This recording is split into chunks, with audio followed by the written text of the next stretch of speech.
It's time for the Larry H. Miller Utah Summer Games at Southern Utah University in Cedar City. Register today to participate in the 40th anniversary season of a Utah sports tradition at utahsummergames.org. Participate in over 50 sports around the state. Then plan to join the opening ceremonies Friday, June 5th, presented by State Bank of Southern Utah.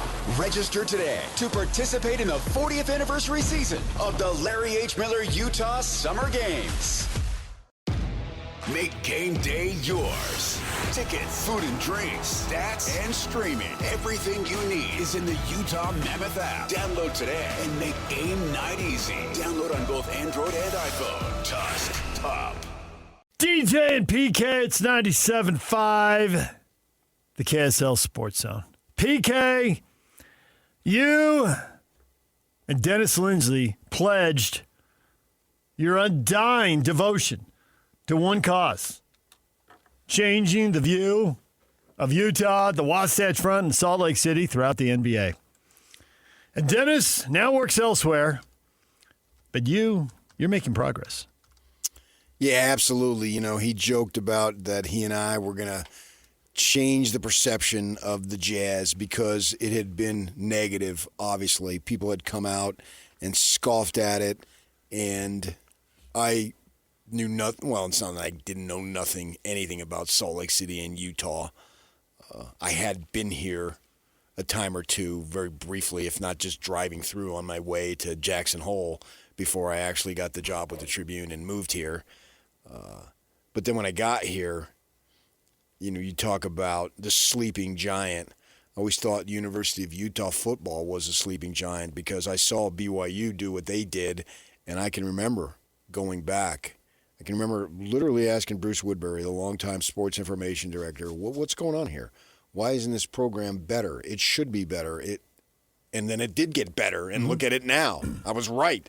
And so many people from all walks of life came here and played football here and then stayed in the community. I see them out occasionally, see them at the gym or wherever.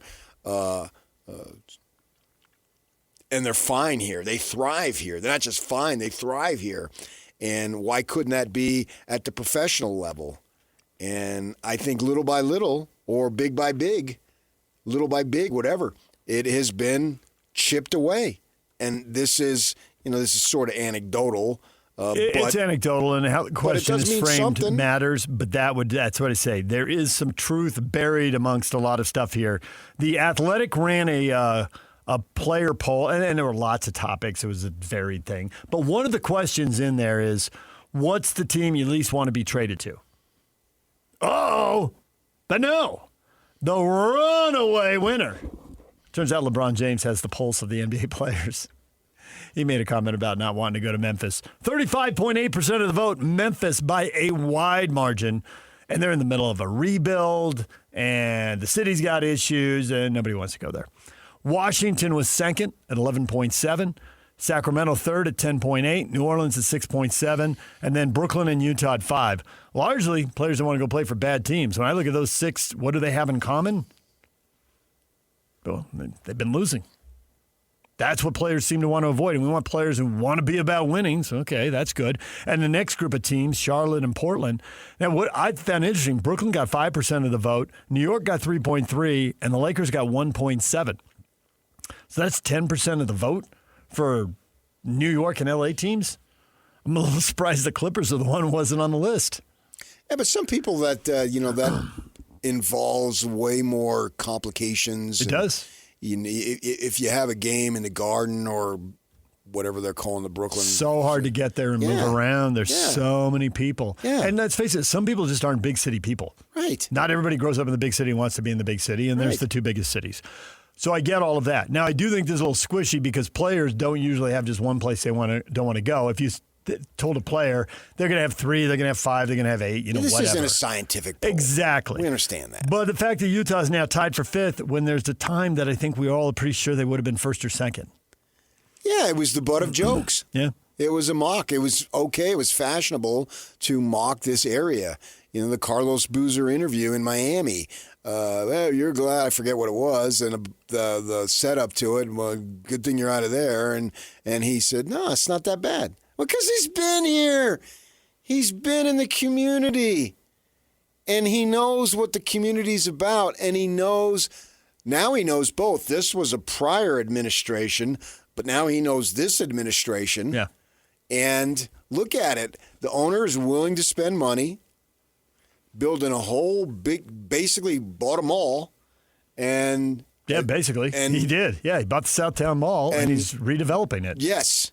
And it's 2 feet off the freeway. Hockey facility, basketball facility, right. And now they're partnering with Intermountain Health, and IHC's putting in a big old clinic in there. Yeah. Which malls need to be redesigned because so many people shop online now. So right. Yes. So he's ever since Kmart went away, that's what I do. That's it, man. Once you couldn't walk down there and get those cocktail dresses, right. I'd get one a year, whatever was in style. I'd get her one every year, and it worked. Let me tell you. So you got all those things. You've got, and I think Ainge carries a name throughout the NBA. He's still involved. His son has the same name. To an extent, is a chip off the old block, as they say.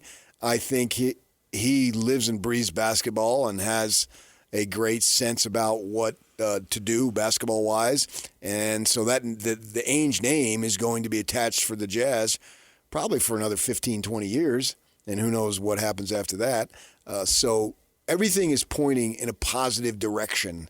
And you got a guy like you got young guys. You got young African-Americans who clearly like it. Keontae George, you want me to go back and represent the team? I'm there. Dress up, looking good, looking sharp, do interviews, presenting it well. Mm-hmm. He's well-spoken, and he's a good player. He's made a dramatic level of improvement. So obviously that speaks to the young man being willing to put the time in. But I think it also speaks to the support staff allowing him and helping him to get better. And so I think that we're to the point in my mind, as much as it can be debunked, it has been debunked. And it'll still come down to a player-by-player decision. We may still hear it again, but we may not. But the player... Nice as hell. I ain't going to Yeah, hold you. I was going to bring that up, Yak. I was just waiting for him to finish. There are other players. You know, it could be a formal setting, right? When you choose a player to represent the organization at a high-profile TV event, that's one thing. It's another thing when a player, completely unprompted, is driving around town and puts something up on social media. Nice as hell. I ain't going to hold you. Nice. That's Colin Sexton. Thank you, Colin Sexton. And, he had a way of expressing himself, or has a way, and he's a little different, and that's fine. But your point has always been, let's not lump all the players in the league. We're talking 450 players who are coming from all over the place with all kinds of different experiences. Right. All over the country, all over the continent, all over the world. Well, with foreign players, yeah. Right. Yeah, well... But the big knock was the young black player couldn't enjoy here. Right. No. I always thought that was a racist assumption that you're going to assign a belief to somebody that you've never met, and he's not going to like it here. Bull crap. Maybe some don't. And that's why I say you can go anywhere, and some don't. It'll be and this poll shows that. I mean, this poll shows that right there. Just going to NBA players themselves, there's 13 different teams getting votes, almost half the league. And a bunch of them all are the small markets that to one degree or another take this kind of hit.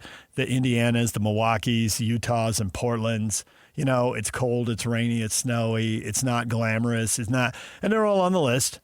But Brooklyn, New York, L.A., New Orleans, Washington, D.C. are on the list too. The young African-American who's in the position to play NBA ball has a level of education, we're speaking generally, but has a level of education that he and his folks, whoever they may be, his handlers, literally maybe his folks, has been involved with all sorts of different people, because usually, and most of them are one and done, but they've been identified as a professional prospect 15 maybe, 16, certainly by 17, and Yes. He's had varied experiences of playing around the country for all the gnashing of teeth, interacting with all sorts of people. He has a level of experience that can't be bought in the classroom. Then he goes to college for a year, and he's experiencing all sorts of people. So he's quite comfortable dealing with all sorts of people. The level of sophistication, and we can gnash our teeth all we want about lost childhoods and AAU professionalizes stuff early on and 14-year-olds are getting paid or whatever. And I get it. There's a downside to all of that. But one of the other things that's happening is there is a level of sophistication to these players. That's what I'm talking about. And this generation, it is different now to go into a locker room and talk to a 21-year-old than it was to go into a locker room and talk to a 21-year-old 21 years ago. It is different. And they're looking at things differently. They're thinking differently. Honestly, my kids and their friends talk about stuff differently than I did at that age with my peers. Partly it's just a generational thing. Times always change. Attitudes always change. And so, and maybe it's because they have phones and they're getting news because they got internet on their phone and they're seeing stuff in the world that we just didn't see. We didn't sit down and watch the evening news, and there's nowhere else to get it at our age. The 20-year-old of today is quite comfortable on his feet. Yeah. If you're that level of talent. Well, and to go back to the Boozer story because it stands out, and it's something we talked about on the show when we got the audio and we played it. Yuck, might even be able to dig it up somewhere. It might be in the archive somewhere still.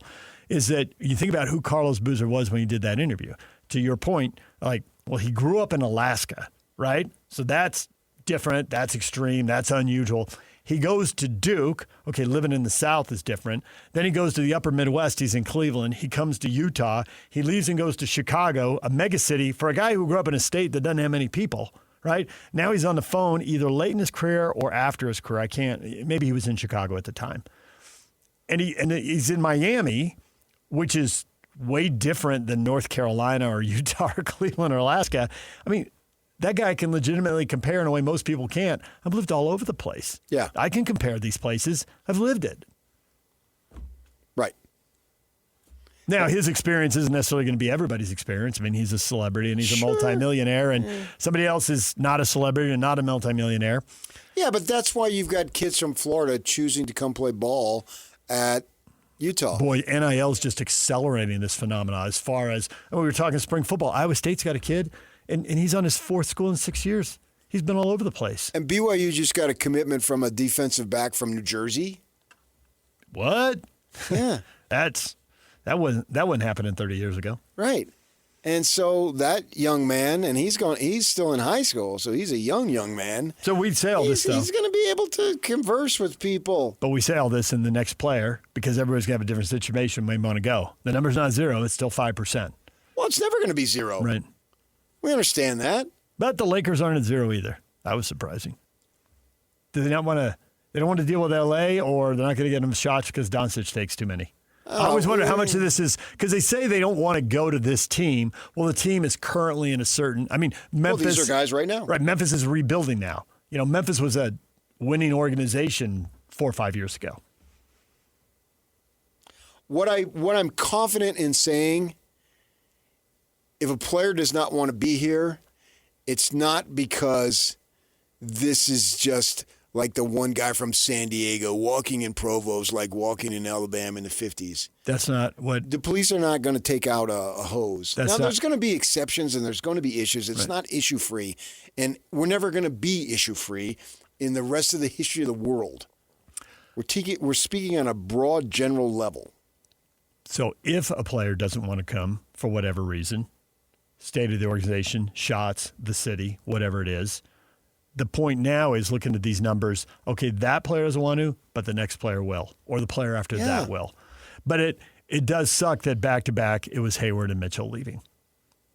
Not that long on the heels of Boozer and D. Will leaving.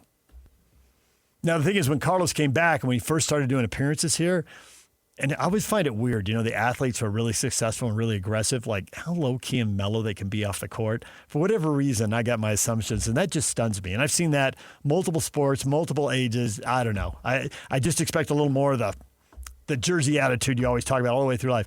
So, look, he could not wait to explain, like, hey, I left for basketball reasons. Like, we were going to win. The Lakers were bigger and better. And they were maxed out. and he talked to Greg Miller, and like they're over the luxury tax. They're maxed out. They're not going to spend anymore. Like big guys are expensive. We're not going to get one. If I'm going to win, I got to go somewhere else.